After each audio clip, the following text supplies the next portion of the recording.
Hello, everyone. My name is Reggie Mabry. This is a launch of Africa Online TV, kind of a relaunch. I've launched this channel maybe about 14 years, and I haven't put that much content on it. And I am going to begin putting content on it.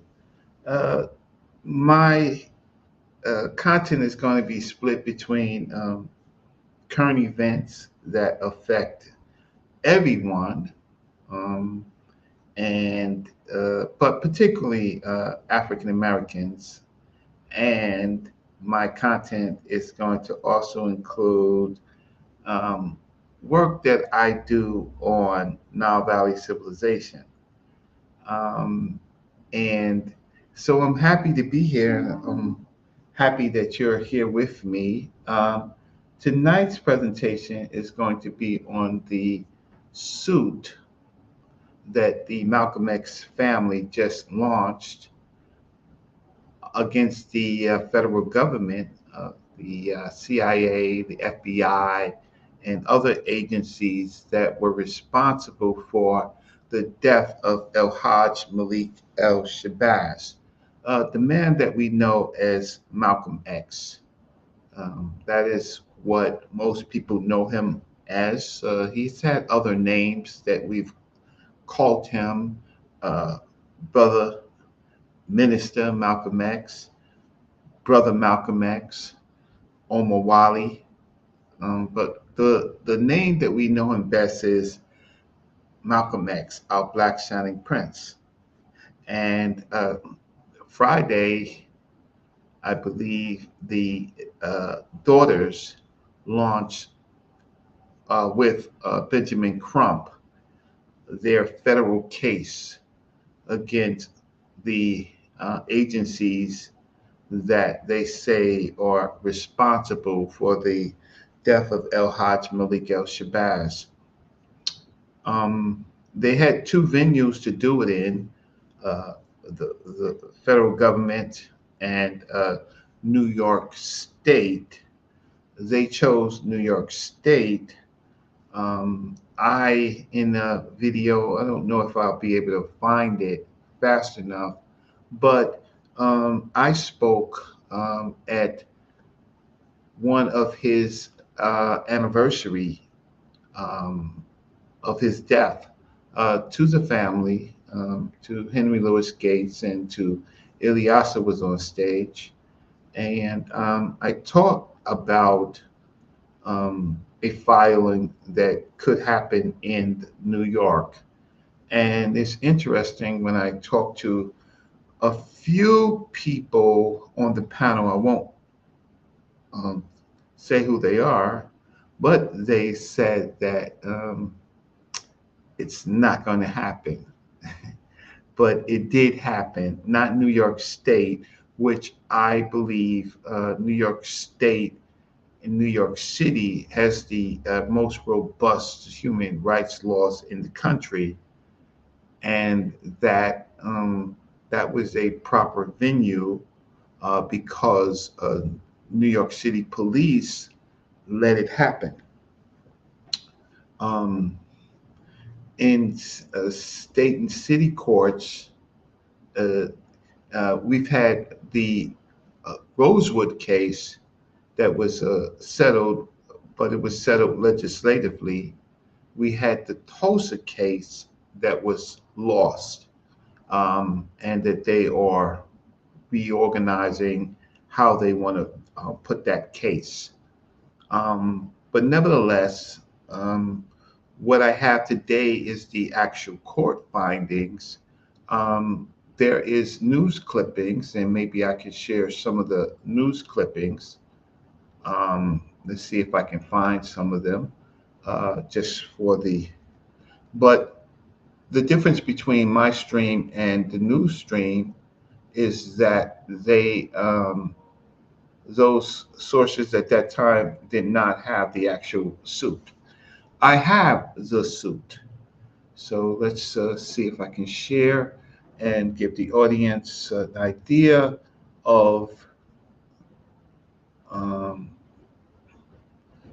some of the goings ins of the case. Let me just see how it's looking um, on the tab. Yeah. So, top story: Malcolm X family sues FBI and um, CIA and New York PD. So they're suing mm, the New York Police Department. And let's see if I can go down um, from the. Give me a second. This is new to me. This streaming platform. I've used StreamYard for a while, and I've also used another one, but this one is new to me. And so, what we have is the news articles, and let's see. And so, if you like, you can Google Malcolm X suit, and let's find one like APR or NPR. That let's go to AP News. So to give a summary of it, the daughters of Malcolm X sue the CIA, FBI, NYPD over the civil rights leader's assassination. And we're not going to play the video.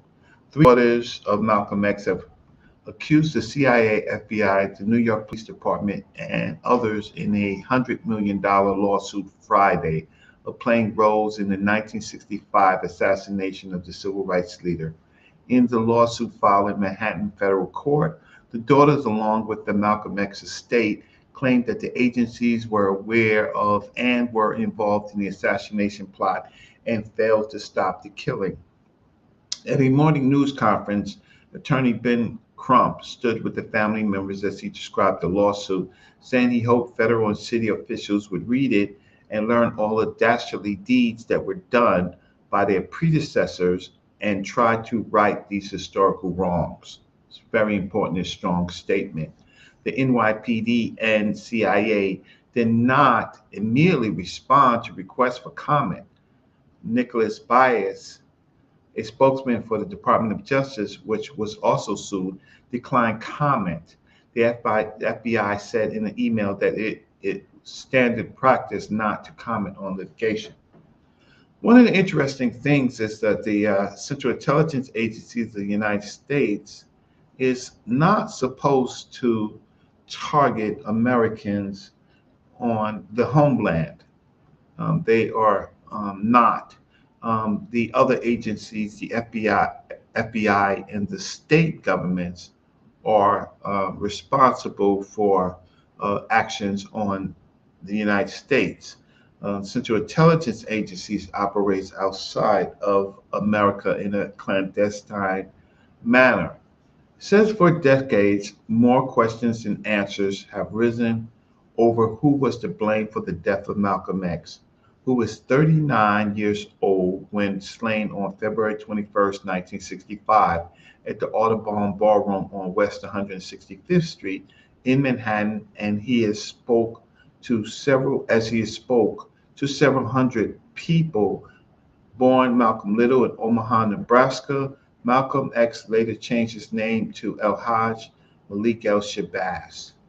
Three men were convicted of his crimes in the death, but two of them were exonerated in 2021 after investigators took a fresh look at the case and concluded some evidence was shaky and authorities held back some information. So two of the three was exonerated. One um, is they allowed him out of prison, and one other yeah.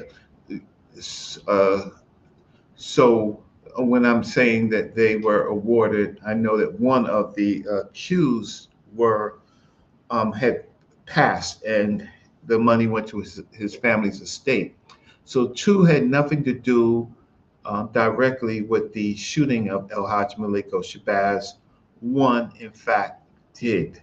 The interesting thing is that the two that was exonerated ending up receiving um, monies for the time that they spent in their wrongful conviction through the Innocence Project. In the lawsuit, the family said the prosecution team suppressed the government's role in the assassination. The lawsuit alleges that there was a corrupt, unlawful, and unconstitutional relationship between law enforcement and ruthless killers that went unchecked for many years, and it was actively concealed, condoned, protected, and facilitated by government agencies, leading up to the murder of Malcolm X. According to the lawsuit, the NYPD, coordinating with federal law enforcement agencies, arrested the activist security detail days before the assassination and was intentionally removed their officers from inside the ballroom where Malcolm X was killed. Meanwhile, it adds federal agencies had personnel, including undercover agents, in the ballroom, but failed to protect Malcolm X. The fact of the matter is, there were police inside in a particular room, but they were not present to the public. But none of the undercover agents that were inside and other conspiratorial groups, confidential informants, were inside the audience, but um, none stopped the assassination. The lawsuit was not brought sooner because the defendants, that's the federal government, the NYPD, and what they're saying, the CIA, withheld information from the family, including their identities of undercover informants, agents, and provocateurs, and what they knew about the planning that preceded the attack. Malcolm X's wife, Sister Betty Shabazz, the plaintiff, and their entire family have suffered the pain of the unknown for decades, the lawsuit states. They did not know who murdered Malcolm X when he was murdered. The level of NYPD, FBI, and CIA orchestration, the identity of the government agents who conspired to endure his demise or who fraudulently covered up the role. It states the damage caused to the Shabazz family is unimaginable, immense, and irreparable. So the family announced its intention to sue the law enforcement agencies early last year. And so that's what we have there. So I'm going to stop sharing the screen there. I haven't used this platform enough to um, see if I can show the comments. So I'm just trying to, let's see on the chat if I can show the comments. So, wow, I can. Uh, this is great. I have some of my old friends here, Shezmu Pata Amon, Yara Tetra. Thank you. Um, yeah, Sadiq, thank you so much. No diplomacy. So I have a few of my friends here, and so I appreciate them. If you can all like the video and uh, that I am beginning to launch content on my page, and it will take a while, I guess, for me to get an audience. Um, so it will be a real while before this channel gets monetized. So I'm going to rely on your Cash App donations. And I just have to wait for a larger audience. But one thing is clear about the work that I do is that I do quality work. I'm a really great researcher. I care about our people and all people. Um, I have access to tools that a lot of other channels don't have. And I have integrity in my work. And at age 59 years old, um, I don't have to argue with people with just a K through 12 education who don't do further research. And what I have found is that the majority of peoples rely on what YouTube sends them and Twitter sends them, but they don't understand that they are sending them directed information um, from gatekeepers, and in that those things that are sent becomes what your consciousness is. You're only conscious of things that you are aware of.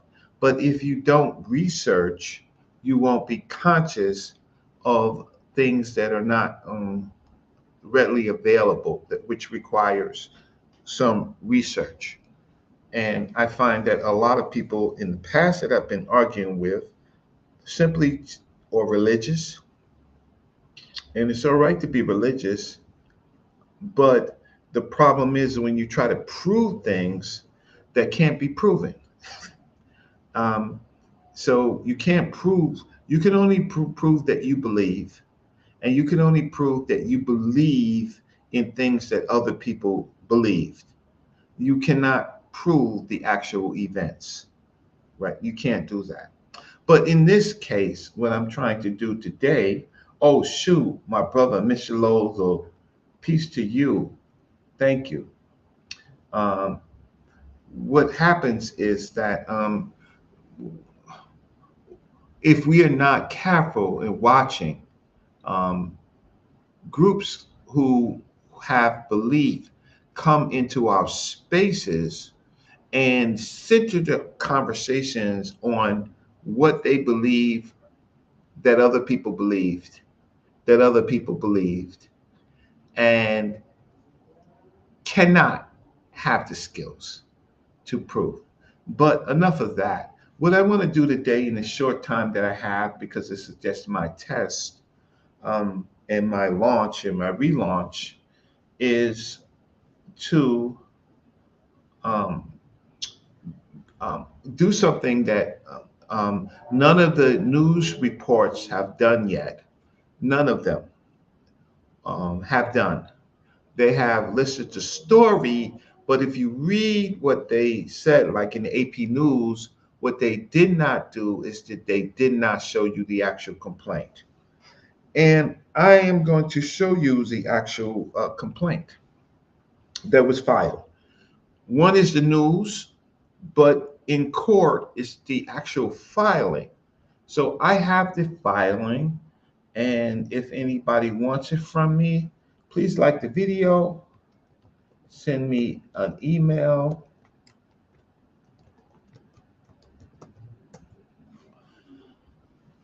Send me an email at rapmarketing@hotmail.com. Like the video, subscribe, and send me an email, and I will send you the complaint. That's the deal. I think that that's a fair deal, given that if you scour the internet for the complaint, you won't find it. Where you will find it is in court. So, with that said, let's go over some parts of the complaint. So, let's bring up the complaint and let's read part of the complaint. If I can, if it blows up. Okay. So, let's go to the top if I can. I haven't used this before, so I'm trying to figure out. Ah, it didn't work. So let's try it again. I was trying to go to the complaint. That's not a problem. It's 85 pages long. And let's see if I can do it again. Okay, so let's maximize it. Give it a second to maximize, and then full screen. And let's see if I could go through it. So good. All right. So I understand it now. This system, it made slides of it. In the United States Court, District Court, for the Southern District of New York, Ilyasa Shabazz is administrator of the estate of Malik El Shabazz, also known as Malcolm X, and in their individual capacities, Ilyasa Shabazz Gamala Lumumba Shabazz, Malak Shabazz, versus the United States of America, the estate of Clyde Anderson Tolson, on behalf of J. Edgar Hoover, and the estate of William C. Sullivan, the estate of George C. Moore, the estate of Richard McGarrah Helms, Arthur Fulton, the estate of Dale Sutton, the estate of August Machek, Stephen Edwards, John Ali Simpson, Ronald Timberlake, Abdul Bassett Naim, the city of New York, a municipal corporation, the estate of Vincent Lyons Broderick, the estate of Howard R. Leary, the estate of Ferdinand Cavallero, the estate of Francis Calienta, the estate of William E. Comfrey, the estate of John C. Conroy, the estate of Thomas T. Cosmano, the estate of Winston W. D. Virgie, the estate of Sanford Gorilla Joseph Jacovelli, the estate of John G. Keeley, the estate of Thomas C. Renegade, the estate of Francis J. M. Robb, the estate of James Russian, the estate of Howard G. Setzel,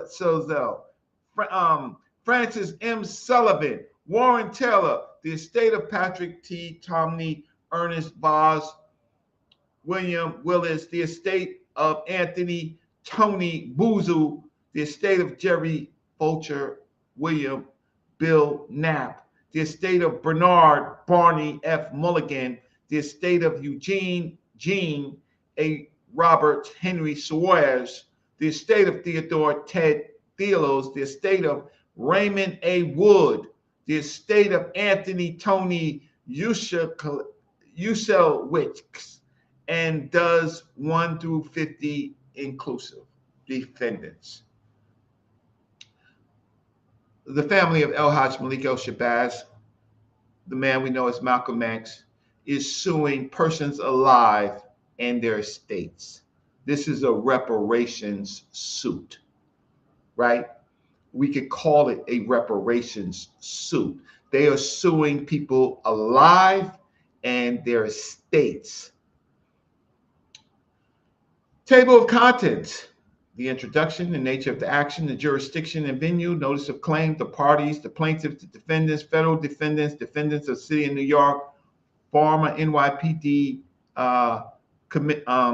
commissioner defendants, NYPD bossy defendants, NYPD investigators, detectives, and supervisor defendants, John Doe defendants, named co-conspirators within the NOI.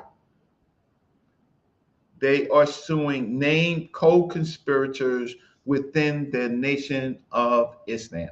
Statement of facts: Malcolm X, the 1960s, an assault on the Black liberation movement. Malcolm X's early life, the Nation of Islam and Islam. Malcolm X, a powerful, inspiring Black leader. J. Edgar Hoover, the Bureau of Investigations. Okay. The FBI and COINTELPRO. The NYPD and Bureau of Special Services and Investigations, BOSSI. The FBI targets Malcolm X. The defendants knew Malcolm X was in imminent danger and marked for death. The assassination is imminent and the defendants knew it. The City of New York defendants and the federal defendants knew of, knowingly facilitated the assassination of Malcolm X. The assassination of Malcolm X, the cover-up and denial of access to the courts, witness manipulated by the NYPD defendants, identified undercover agents, informants, and informant provocateurs. Defendants: Eugene Roberts. Defendant: John Ali. Defendant: Raymond A. Wood. Defendant: Abdul Bassett Naim. Subsequent revelations in 1977 through 1988. November 18th, 2002, revelations. Additional new revelations. The revelations of Walter Bowie. The revelations of Khalil Saeed. The revelations of Mustafa Hassan. The death of Leon Emir. The systemic corruption of the NYPD and BOSSI. The Knapp Commission. Causes of action. First cause of action. Second cause of action. Third cause of action. Fourth cause of action. Fifth cause of action. Sixth cause of action. Seventh cause of action. Eighth cause of action. Ninth cause of action. Damages. Jury demand Prayer for relief. I'll stop for a second. I need some water after that. So let me let me get some water after that, right? Um, wow, wow. Shots have fired. My brother Rakim is here. Wow. Michelo is here, right? Let's see who else is here. Um, Sesmu is here. Yeruk is here. Let's see who else is here. No Diplomacy is here. Wait. Uh, Sadiq is here. Thank you. Thank you all. Please spread the news. Brother Reggie is doing what he does best. So, this gives you an idea of the spirit in which this lawsuit is raised. And you can go to the news, and the news will summarize it, but the complaint is here. I'm not going to go over the whole complaint. I am letting you know I have the complaint. And if anybody um, wants to complain, you whatever I do not cover today, you can get the whole complaint, and you're getting it from Brother Reggie. Let's see who else is talking before I go further. Okay, um, so let's bring it up. Let's okay. So let's go into a couple more pages. The state of Malik El Shabazz, aka Malcolm X, by its administrator Ilyasa Shabazz and plaintiffs Ilyasa Shabazz, Gamala Lumumba Shabazz, and Malik Shabazz. Shabazz plaintiffs or plaintiffs by and through their attorneys Ben Crump, PLLC, the law firm of Hunt, Hamlin, and Ridley, the People's Law Office, and Bell Doc Levine and Hoffman LLP for their complaint against the above named defendants alleged as follows. So it is a number of firms. And in this age of Biden to Trump, we have this federal lawsuit, which will test the laws of this country in the tenure of um, now President-elect Donald J. Trump, and during his 4 years as President Donald J. Trump. It will test the laws of the United States. And we could bet that there is going to be some intervention, something that the federal government will deny motions, strike, um, discovery and admissions. There will be a lot of redacted. There will be a lot of delays. This case looks like it's going to be on for roughly 3 years to 4 years, and unless there is a settlement. Introduction. Malik El Shabazz, aka Malcolm X, aka Malcolm X Little, aka Malcolm X El Hajj Malik Shabazz, Malcolm X or plaintiff's descendant, was murdered on February 21st, 1965. He was one of the greatest Black liberation leaders and public intellectuals of his generation. Malcolm X was a respected minister, teacher, human rights activist, and founding member of the Organization of Afro-American Unity and Muslim Mosque Incorporated. He fought against racism, colonialism, and oppression, and advocated for Black people to engage in self-determination. Many of you do not know that, but I am a member of the Organization of Afro American Unity. I am. My organization, the Sons of Africa, has uh, participated in the last uh, 40 to 39, 39 to 40 years um, in hosting the longest pilgrimage to a fallen leader in the United States. Every year, every year, rain, shine, we go out um, and we bring hundreds of people to the place that um, now exists. Both Brother Malcolm and his wife, Sister Betty, to recognize this contribution of this very, very young man who gave his blood for our people and to test the Constitution and the laws of the United States. He gave his blood. And I am one of a few young men under the direction of Professor James Small, who was um, the minister of um, Muslim Mosque Incorporated after Malcolm's death, and under Rodnell Collins, who was the president of the Organization of Afro American Unity, we continue this work for our people, for the family, for our Black manhood and womanhood. And so this is very close to me, this case. Um, it's very close to all of us if we choose to not forget. This case is about the corrupt, unlawful, and unconstitutional relationship between law enforcement, including defendants herein, and ruthless killers that were unchecked for many years and was actively concealed, condoned, protected, and facilitated by government agents, including but not limited to the defendants and the agencies, ultimately leading to the orchestrated murder of Malcolm X.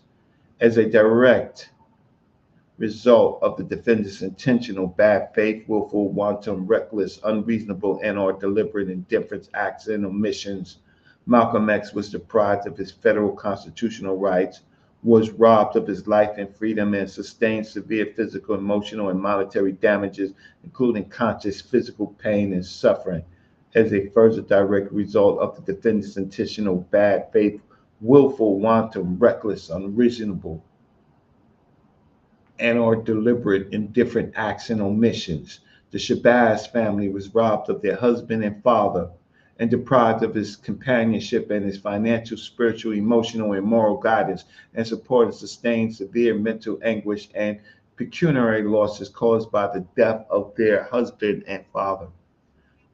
As part of the fraudulent concealment and cover-up of the FBI and NYPD, defendants arrested several individuals who they alleged were involved in the assassination of Malcolm X, and these false arrests resulted in the malicious prosecution and wrongful conviction of two innocent individuals, Muhammad Aziz and Khalil Islam. The misconduct caused the incarceration and vilification of these two innocent men and the suppression of the government's role in the assassination of Malcolm X. For decades, Malcolm X's wife, Betty Shabazz, who I knew, who I walked her to her car many times, right? Who I spoke to um, in several different occasions. Um, the at the Schomburg Center for Research in Black Culture at the New York Public Library is where um, I first talked to her with Dr. Leonard Jeffries. Um, that's when I personally talked to her. And many times after at Child's Memorial Church, after the session, the tribute to Malcolm X on his birthday, which she held every year because that was the place that Malcolm X was funeralized. she did a vigil service every year, and I was one of the several young men that was selected to make sure that she was picked up from her car and she returned to her car. And yeah, and in the process, I also was able to meet Malcolm's sister, Ella Collins, and get instructions from her. Ella Collins was a tough woman who devoted a large portion of her life caring for Malcolm X and fighting for him after his death against all enemies of El Hajj Malik El Shabazz as an organizational leader. And she was never kind to those people who she thought were part of the assassination, conspirators of the assassination, talked against Malcolm X, and or were just weak black men who ran, who did nothing. Um, uh, um, she was rough in that, and I think Professor Small. I know Professor Smalls. He that it was his pleasure to serve under Sister Ella Collins with Brother Starks, uh, brother brother Stark, and others, and I got just a little bit. When I mean a little bit, meaning that I come into this conversation in roughly in 1983, 84, 1983 exactly. I come into this conversation, so that's what I mean a little bit of it because nothing prior to that, and uh, yeah. So, and of course, I've gotten to meet all of the daughters of Malcolm and Malcolm's grandsons, and um, certainly the one um, who was murdered, and in another way, I got to meet him as he was a member of a law office that I was working at, and they was taking his case as he himself began to spiral out of control, and actually repeat some of the many things that his grandfather did in his early life. And but then he became a revolutionary, and then he went to a foreign country and was executed, and I was able to go to Malcolm X's daughter's funeral, Malika, her funeral, um, her her laying in to rest in Ferncliff Cemetery, um, a few hundred feet from where her mother and father are laid to, but she is laid almost in the same area as Dr. Khalid Muhammad, and Dr. Khalid Muhammad is there in that area, and who else is and yeah, and some of and a few of our community members. Um, for decades, okay, so for decades, Malcolm X's wife, Betty Shabazz, the plaintiffs, and their entire family have suffered the pain of the unknown. They did not know who murdered Malcolm X, why he was murdered, the level of NYPD, FBI, and CIA orchestration, the identity of the government agents who conspired to ensure his demise or who fraudulently covered up their role. Plaintiffs and Shabazz family have lived their lives without a father and a grandfather, along with a cloud of suspicion surrounding his death. The damage caused to the family, Shabazz family, is unimaginable, immense, and irreparable. This claim is being advanced now because a reinvestigation coordinated by the efforts of Cheney Law Office, the Innocence Project, and the New York County District Attorney's Office Daily Conviction Integrity Program recently uncovered the government's repeated failures, acts, and encouragement of the killers. As a result, in November 2021, the New York County District Attorney Cyrus R.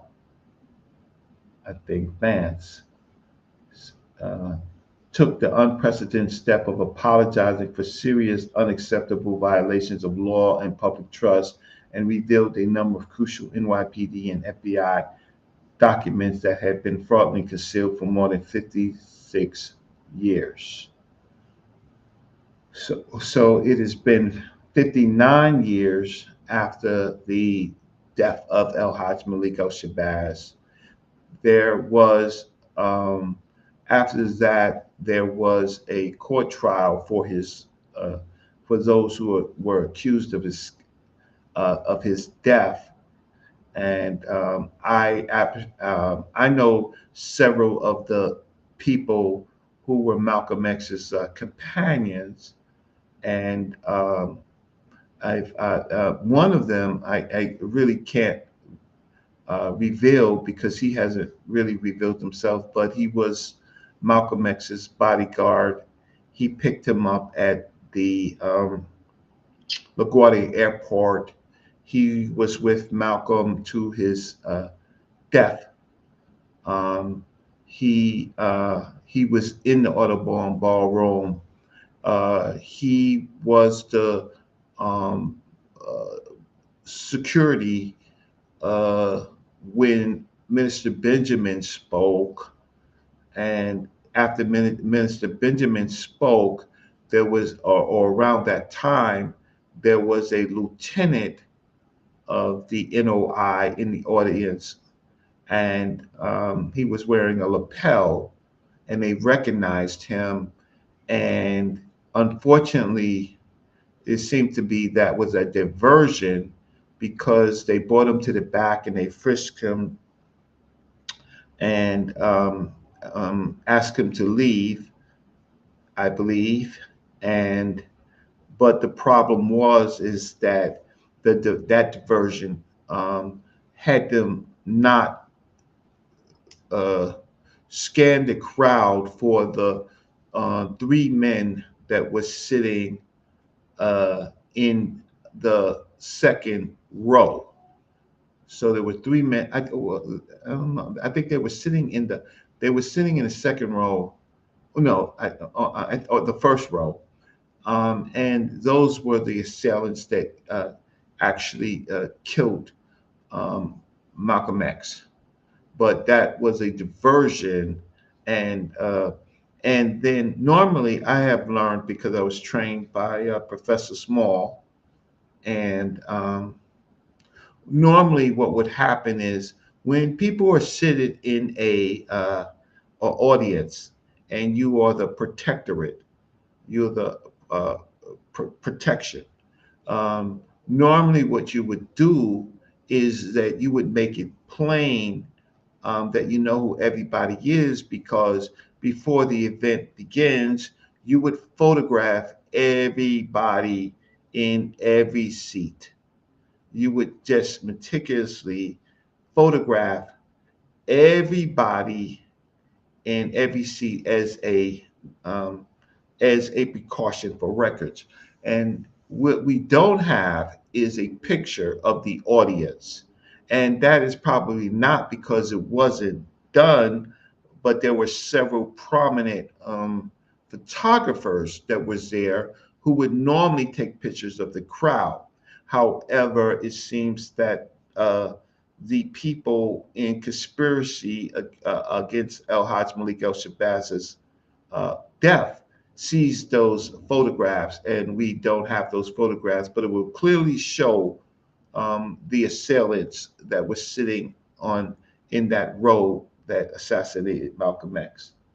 So I can read into some of this stuff from personal knowledge, and but this one security person, bodyguard, friend of Malcolm X, After they frisked what is called in the press the laughing lieutenant, because later it seemed that after Malcolm X was killed, he was laughing.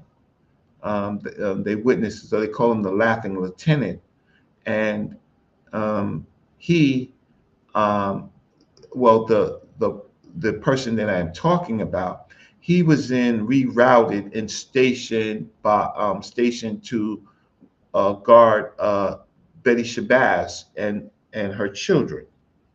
And then the shots rang out, and he could tell you vividly today. He saw the shots run across Malcolm X's chest, and Malcolm X stood and took those shots until he fell. But he could see the bullets chase his chest.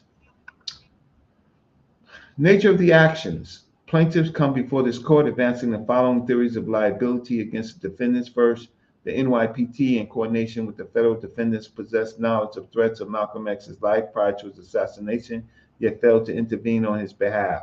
Second, the NYPD, in coordination with federal defendants, intentionally removed their officers from inside the ballroom where Malcolm X was assassinated. Third, the NYPD, in coordinating with the federal defendants, caused the arrest of Malcolm X's security detail before the assassination to leave him more vulnerable.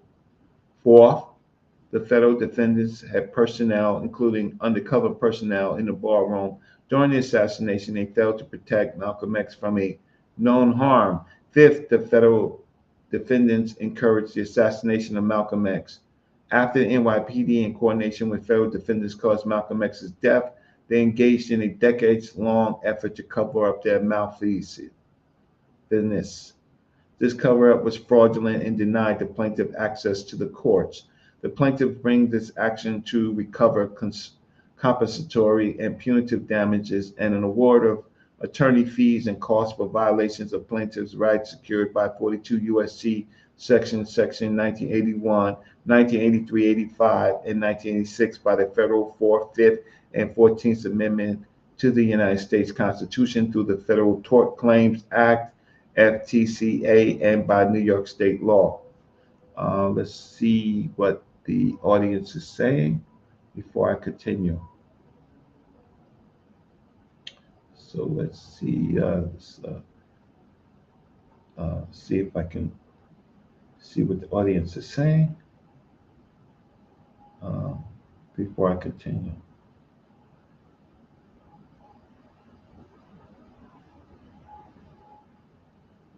Okay.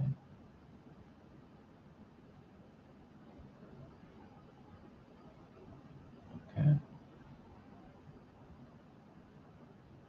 Oh shoot! Wow! Big Payback Porter found my show.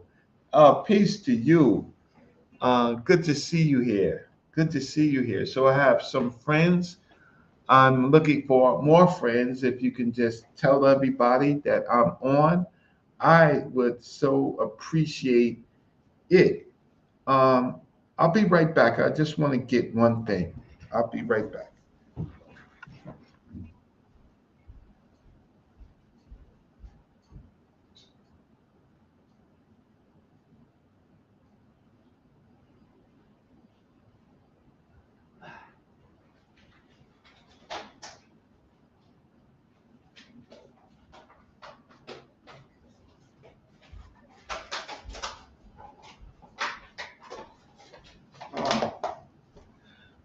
Okay, so where am I? Let's get back. Okay, I'm back. Great. So here, this is the letterhead of the Organization on Afro-American Unity, Eastern Region, right? Incorporated, New York State, right? This is where it is. This is the press release of one of the pilgrimages that we've had, and you can see the founder, Malcolm X, the president, Rodnell P. Collins, International Vice President and Executive Director, Eastern Region, James Small, Executive Board Willie Starks, who was Sister Ella Collins' bodyguard and was also Malcolm X's bodyguard and was there on the day young Willie Starks was there when Malcolm X was assassinated. El Haj Hashim Jabber, Dr. Leonard Jeffries, Andrew Green, Wesley Ward, Naja Small, and the press release talks about our annual event, and it talks about uh, some of the issues of the ceremony, and this is what we promote pretty much every year. And this was on the 37th year of his assassination. Right now, it is the 59th, and it says the pilgrimage will be held by Brother Rodnell Collins, the nephew of Malcolm X and president of the OAU. The ceremony will be officiated by the Sons of Africa, and I am a member of the Sons of Africa. Um, wow. Let's see what else is going on in the chat. Yes, Professor James Small is probably one of the most astute of the situation after Malcolm X was killed, murdered. What else? Brother Willie Starks, when he can, he does still makes the pilgrimage, and he has he was Ella Collins' confidant, um, bodyguard, um, and and there are many others that were still close until their passing. So, in the many years that's followed, not only have the many defendants have died, but also many of the colleagues of Malcolm X who knew him well. Brother Ferguson, he came back from exile to help us, Professor Small, and us with the pilgrimage. And he and his wife have recently passed away. And there is so many that we could talk about of comrades who through these many years stayed vigil um, on it. And I have a video somewhere, maybe I can show it. It's not really relevant to this directly, but we can see a young Dr. Yosef Ben Jochanan leaving the funeral of Malcolm X. We know that Ozzie Davis spoke, but many of you did not know that Dr. Yosef Ben Jochanan, young Dr. Yosef Ben Jochanan, was a friend of Malcolm X, and many of you should know that Dr. John Henry Clark wrote with Malcolm the Organization of Afro-American Unity. So, so all of those are my professors. All of them were classroom professors of mine.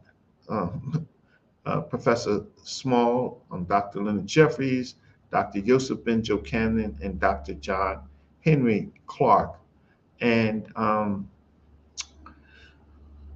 through the years, through the years, some of them reconciled some aspects of who was directly involved in Malcolm X's murder and or who created a climate. Um, there was a situation where one of Malcolm X's daughters, unfortunately, had a relationship with a becoming FBI informant, and he informed on her that was planning something against Minister Louis Farrakhan, who at that time was Malcolm X's, prior to that, Malcolm X's comrade, friend, family friend, and Minister Louis Farrakhan was trained by Malcolm X, and he was trained to protect Elijah Muhammad because that's what Malcolm X did. And Minister Louis Farrakhan uh, defended his teacher. He was a young man. He defended his teacher. But when Malcolm X's daughter was in jeopardy by federal court for conspiracy to murder Minister Louis Farrakhan, there was a meeting at the Apollo Theater, and um, Minister Louis Farrakhan was not going to press charges against her. And there was a meeting between Minister Louis Farrakhan and Sister Betty and Minister Louis Farrakhan's wife. And they hadn't seen each other in so many years. And they came together. They came together to save Malcolm X's daughter from the clutches of peoples who actually had involvement in Malcolm's death. So those groups of people were trying to use almost natural feeling in, of righteous rage, and she made a mistake making some statements against Minister Louis Farrakhan. And at the Apollo Theater, we we put uh, we, we saw it for what it was. All parties saw it, and anybody else from any fraction or anything like that, keep your mouth shut, right? Because if you weren't there, you don't know what happened, and you don't know the extreme severity of what was going on and what was at risk. And you can just simply have your point of view, but you don't have the reality of it. So let's see if anybody else is here that wants to say something.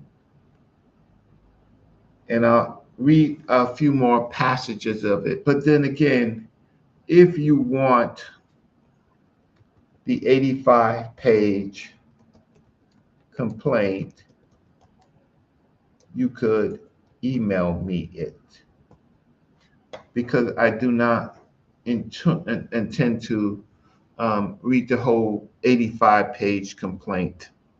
I don't.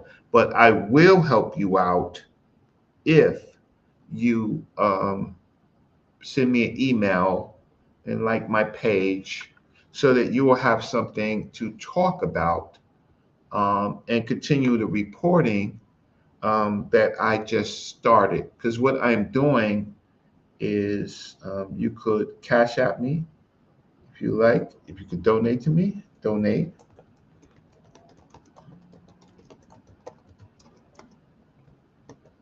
Because tomorrow it will be the news. But the difference between anybody who emails me tonight, tomorrow, you will have the complaint, and everybody else will have the regular news, but won't have the complaint. So let me just read some more parts of the complaint um, for you. So let's just do that. And I will end this first show. And I have, what do I have for you?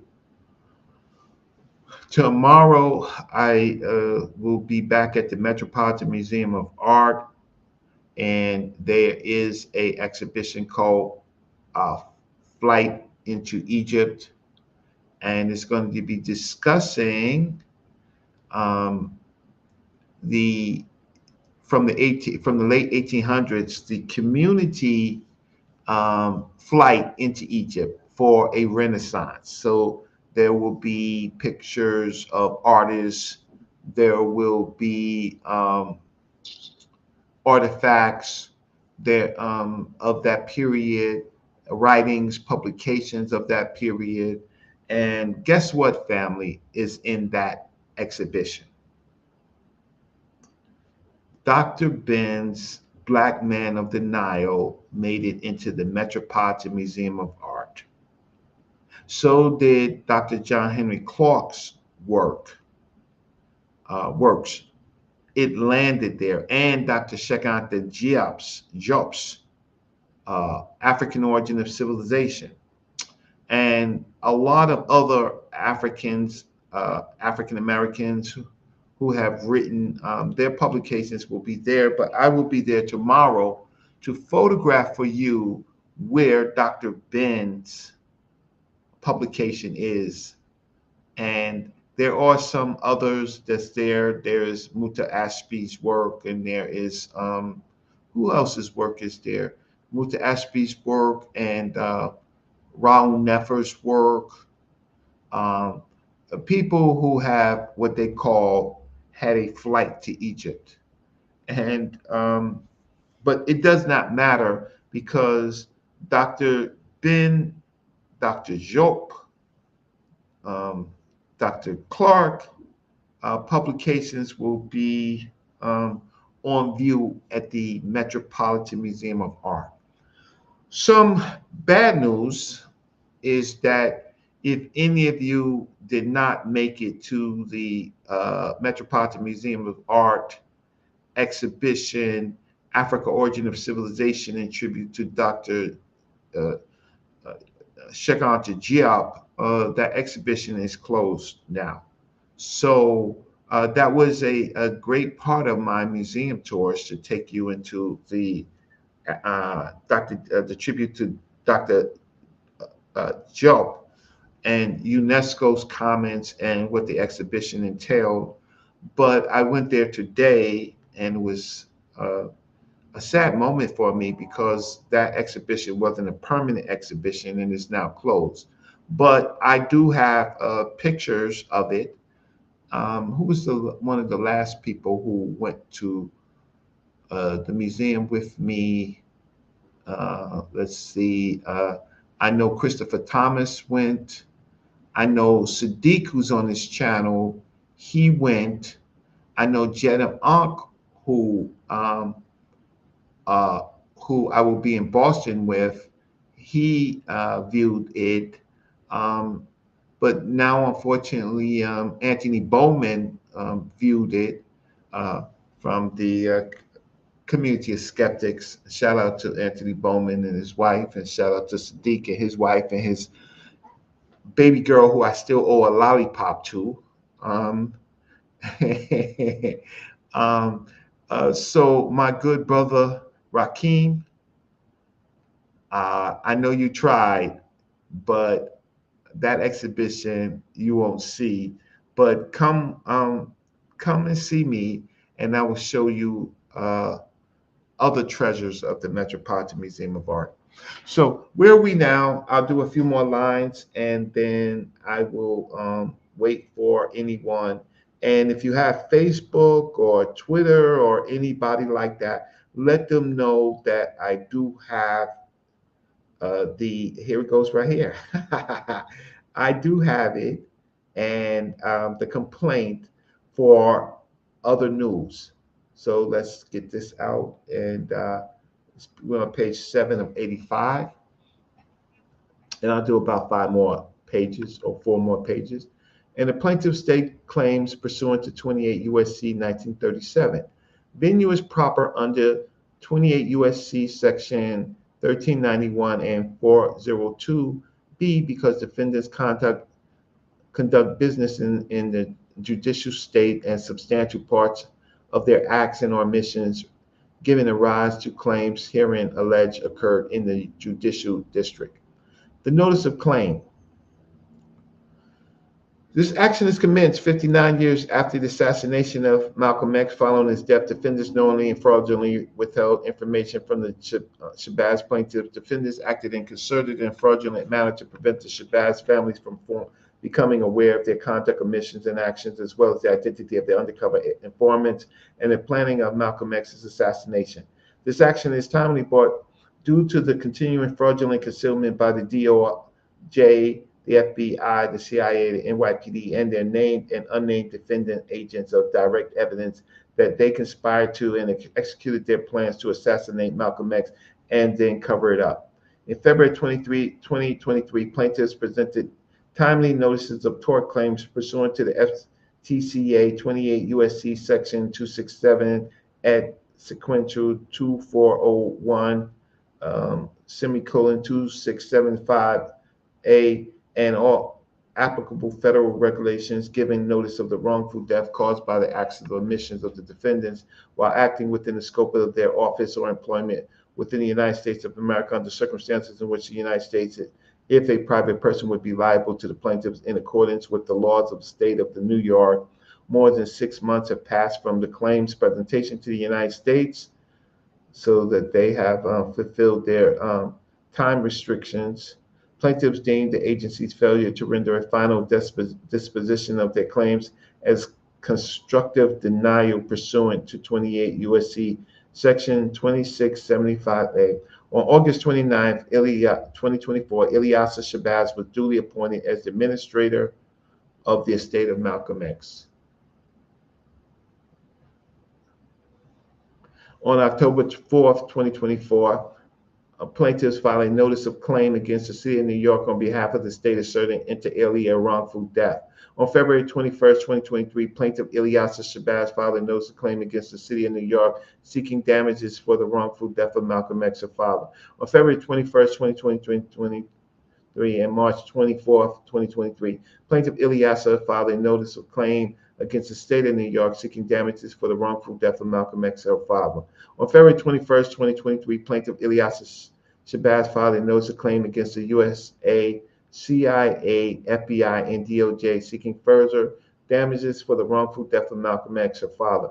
On March 3rd, 2023, and March 7th, 2023, plaintiff Kamala Lumumba Shabazz filed a notice of claim against the city of New York seeking damages for the wrongful death of Malcolm X, her father. On March 3rd, 2023, March 7th, 2023, and March 24th, 2023, plaintiff Kamala Lumumba Shabazz filed a notice of claim against the state of New York seeking damages for the wrongful death of her father. On March 3rd, 2023, plaintiff Kamala Lumumba Shabazz filed a notice of claim against the USA, CIA, FBI, and DOJ seeking damages for the wrongful death of Malcolm X, her father. On March 27, 2023, plaintiff Kamala Lumumba Shabazz filed a notice of claim against the CIA seeking damages for the wrongful death of Malcolm X, her father. On March 3rd, 2023, and March 7th, 2023, plaintiff Malak Shabazz filed a notice of claim against the city of New York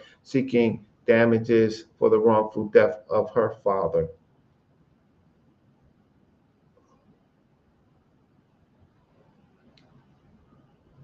On March 3rd, 2023, March 7th, 2023, and March 24th, 2023, plaintiff Malak Shabazz filed a notice of claim against the state of New York seeking damage for the wrongful death of Malcolm X, her father. On March 3rd, 2023, plaintiff Malak filed a notice of claim against the USA, CIA, FBI, and DOJ seeking damages for the wrongful death of Malcolm X, her father. On April 25th, 2023, plaintiff Malak Shabazz filed a notice of claim against the CIA seeking damages for the wrongful death of Malcolm X, her father. As such, plaintiff has satisfied all conditions preceding to the institution of this action, and or such conditions have been waived. And then there's the parties, and then there's the defendants. The defendants, we know who the plaintiffs are. Who are the defendants? The United States of America, the Department of Justice, the Federal Bureau of Investigation, the Central Intelligence Agency, and New York Police Department, NYPD together with their leaders, agents, and informants, were aware of and involved in the assassination of Malcolm X and knowingly failed to prevent it or protect Malcolm X from being assassinated. The following named defendants, on behalf of and in furtherance of surreptitious, illegal, and unconstitutional aims of their respective government agencies, together with named co-conspirators undercover within the Nation of Islam and others as yet still unknown, acting individually, jointly, and conspiracy to proximately caused by assassination Malcolm X's wrongful death, failed to intervene to prevent the assassination and or fraudulently covered up their roles in said wrongful deaths. FBI Director J. Edgar Hoover, FBI Assistant Director William C. Sullivan, FBI Chief of Racial Intelligence George C. Moore, former Deputy Director of Plans and of the CIA Richard McGarrah Helms, FBI agents Arthur Fulton, August Missick, Dale Sutton, Stephen Edwards, the FBI informant provocateurs John Ali Simmons, Abdul Bassett Naim, FBI informant Ronald Timberlake, CIA Director Richard Helms, the City of New York, NYPD past Police Commissioner Vincent Lyons Broderick, and Howard R. Leary, NYPD detectives, investigators, and supervisors Ferdinand Cavallo, Francis Caliente, William E. Comfrey, John J. Conroy, Thomas T. Cosmano, Winston W. DeVerge, Stephen Garlick Joseph, I. Covelli, John J. Keeley, Thomas C. Regenham, Francis J. M. Robb, James Russian, Howard G. Shetchel,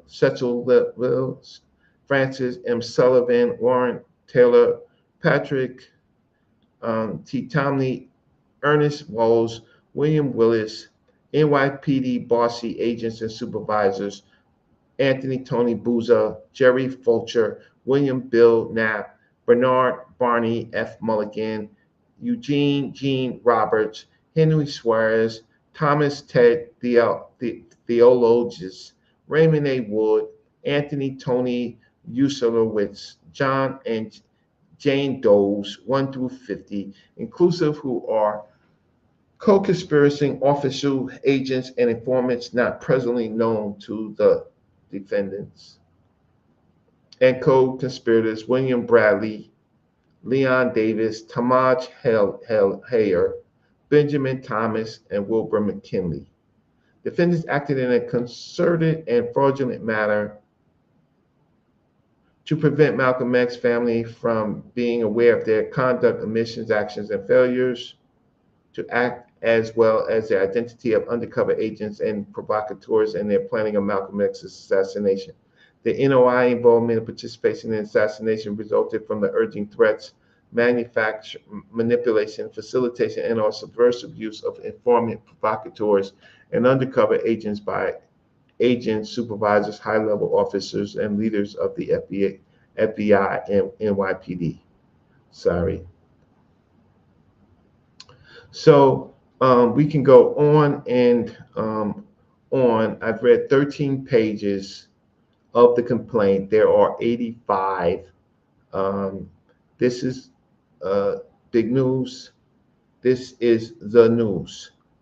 This is the news.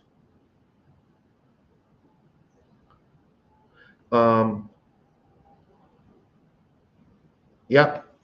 Yeah, big payback. Porter is big payback. You got the right name for this. So if I may, if I can find in my files, Dr. Ben walking out of Malcolm X's funeral, give me a chance to find that. And then again, if anybody wants to complain, especially my friends and brothers, if you want the complaint, send it to rapmarketing@hotmail.com, because this is big news. So let me just see if I can go to my files and find Dr. Ben.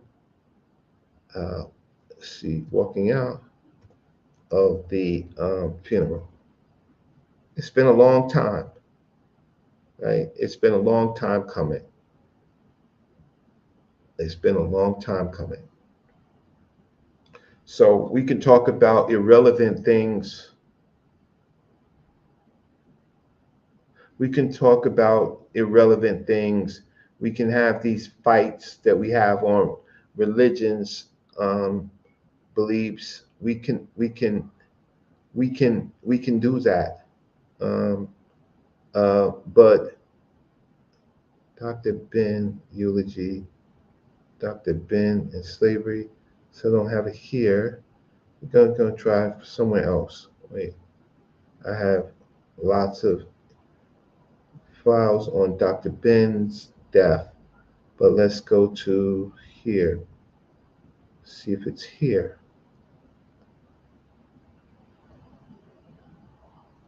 Oh, oh,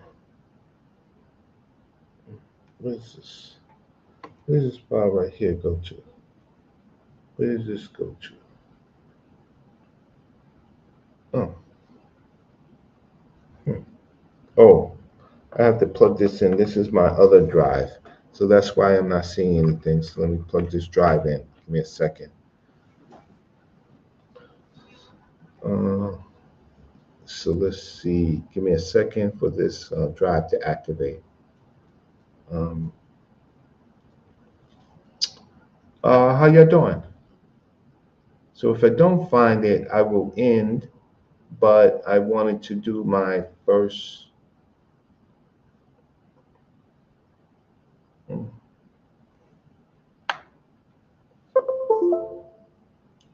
Okay, I wanted to do my first show on my channel for you. So give me a second and let's see if I can find it here.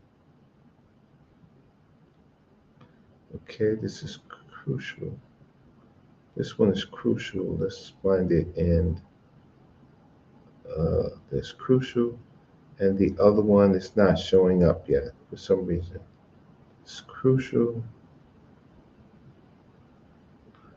and so far I don't see my other drive yet. Let's try this one. So I wanted to show you 1965. I wanted to show you 1965, Dr. Ben walking out of Malcolm X's grave, funeral. So give me a second.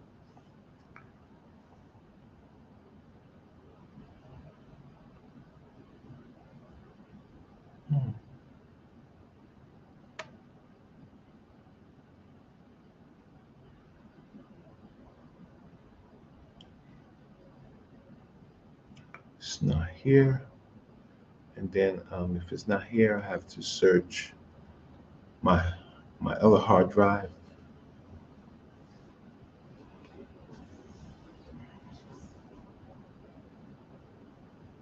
Um, how's everybody doing? Big Payback Porter, what are you saying, good brother? I really want to know about the encounter with the elders in Tupac, and he was claiming the leader of the new Black Panther Party. And was he claiming the leader of the new Black Panther Party? I don't know about Tupac's encounter.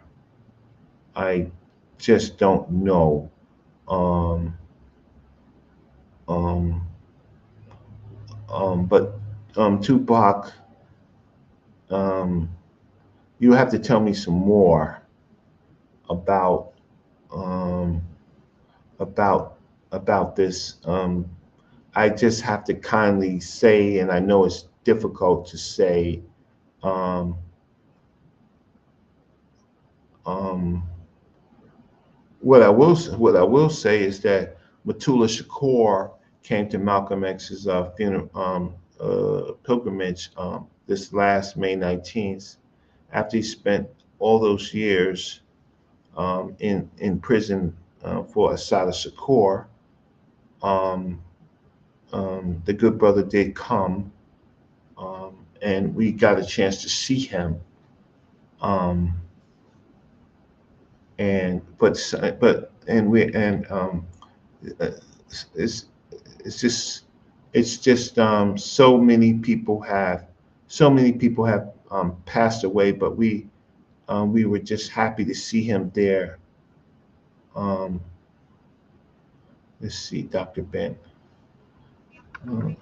I showed it before, so I know it's in one of my recent drives. Um, so maybe I'm misspelling it instead of Dr.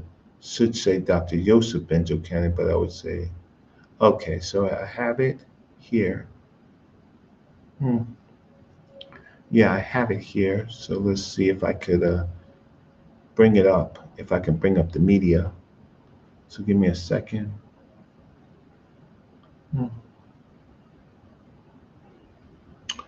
Okay, uh, so I'm going to show you what I'm trying to show you is um, the those leaving the funeral of You Malcolm ever X. touch him or have him smile at you? Okay, Did you ever really listen to him? one Did he second. ever do a mean thing? Was he ever himself associated? Okay, I have it. So let me just see if I can set it up. Give me a second. See if I can set it up for you, so you can see that fateful day as they were funeralizing Malcolm X so many years ago. If you can see this, and so we are going to share. Let's see. So I'm gonna stop sharing this. Stop sharing the yeah. So let's get back to this, and then I am going to see if I can share. Uh, if I can share screen here and share the system audio. Share it. Okay, great. And I am going to blow it up. Maximize. I'm going to blow it up. I'm going to remove, let's see if I can remove myself, but I'm not going to, if I can't, that's fine. So let's play the video for you. So let's blow this up. Here it goes. So here's that fateful day of funeralizing El Hajj Malik El Shabazz for you. You ever touch him or have him smile at you? Did you ever really listen to him? Did he ever do a mean thing? Was he ever himself associated with violence or any public disturbance? For if you did, you would know him. And if you knew him, you would know why we must honor him. Malcolm was our manhood, our living black manhood. This was his meaning to his people. And in honoring him, we honor the best in ourselves. There's the man right there.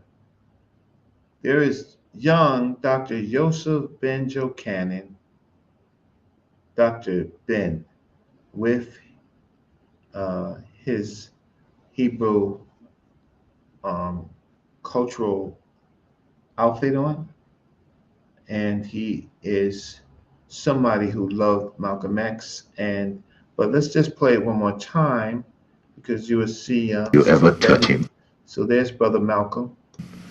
or have him smile at you? Did you ever really listen to him? Did he ever do a mean thing? Was he ever Sister Betty. himself associated with violence or any public disturbance? For if you did, you would know him. And if you knew him, you would know why we must honor him.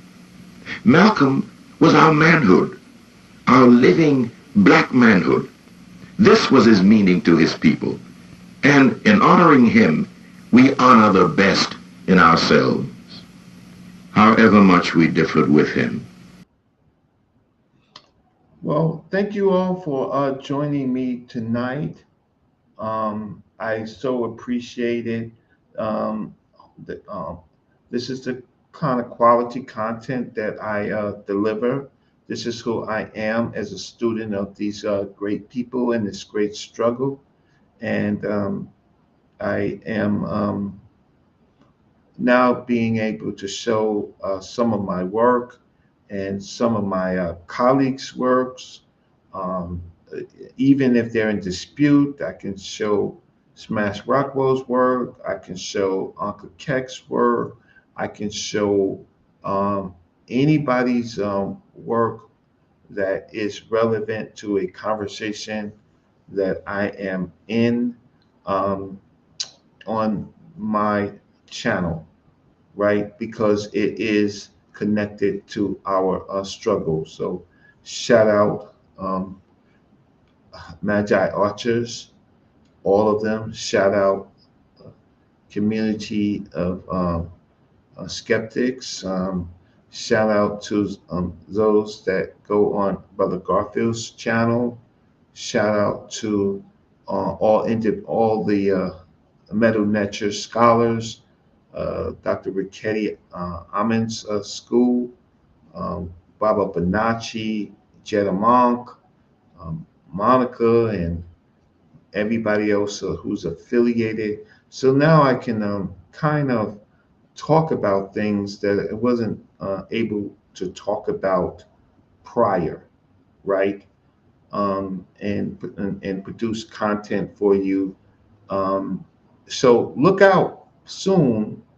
I am going to do. I have a presentation on some Medu Neter hieroglyphics, if you want to call it, on trying to understand the terms that we have that are being used in Egyptology to describe the people. So we have Kem translated to dark and black, those words. We have Nehesi, um, and the Europeans try to remove the Nehesi populations from Egypt.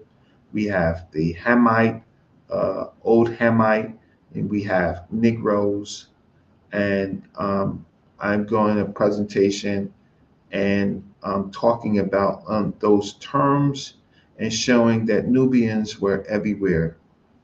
Have another show uh, that might come before it, talking about Flight into Egypt, the new Metropolitan Museum of Art's exhibition uh, that is um, current, which I'll be there tomorrow to photograph.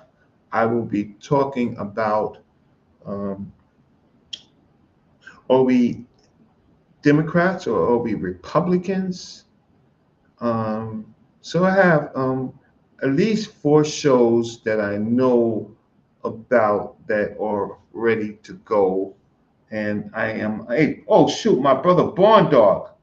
Barn Dog made it here.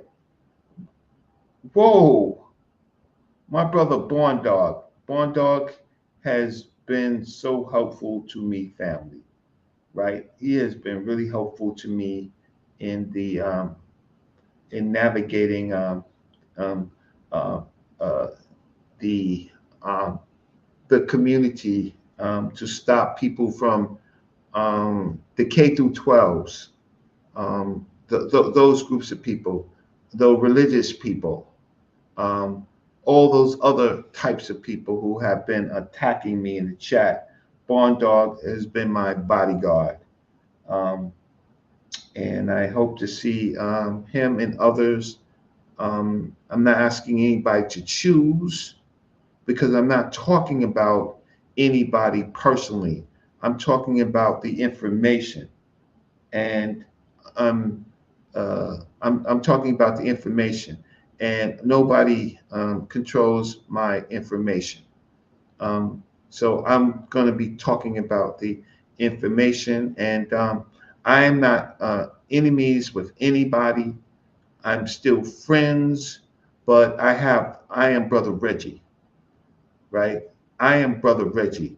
Uh, and by saying that I am Brother Reggie means that I am a researcher. I have been trained by the best, right? And I exemplify excellence in the work that I do, right? And um, I again, I respect everybody's religion. I respect your religion. I just ask you if you're gonna come on this channel or any channel I'm on, you prove the things that you say. You tell me why you believe and why you believe who you believe and why should you believe the people that you believe when they weren't there, right? Beyond your tradition. So you either prove, right, or you leave, right? You either prove with sources or I'm not trying to hear you. I'm not trying to argue with you, right? I'm not trying to demean you unless you hold only claims that you cannot prove. So, with that said, um, do what Born Dog says, thumb up the video. I'm going to leave my Cash App. Let me give you my email. If you want the complaint, if you want the complaint to the federal court, because in our time, we're seeing a family who has been irreparably harmed suing the FBI, the Department of Justice, New York State, and the CIA. Could you believe that? Could you believe that? Right? Could you believe that? For in the times of Trump. Could you believe that? So let me just see. Here is my email.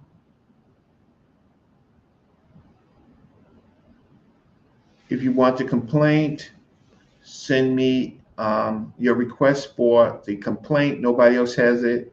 Nobody else has it, family. Nobody else has it. If you want the complaint, email me. Please, if you have it, um, please donate. Please donate to me.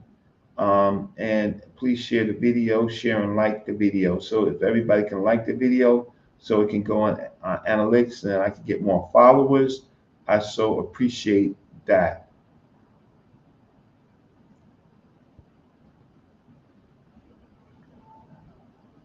Yep, a lot of law students and interns have been involved in this particular case. That's correct. So let me just see here. You can donate to me. The link is in the chat. And what else we got? And that's about it. So I am going to close out the video. Thank you so much.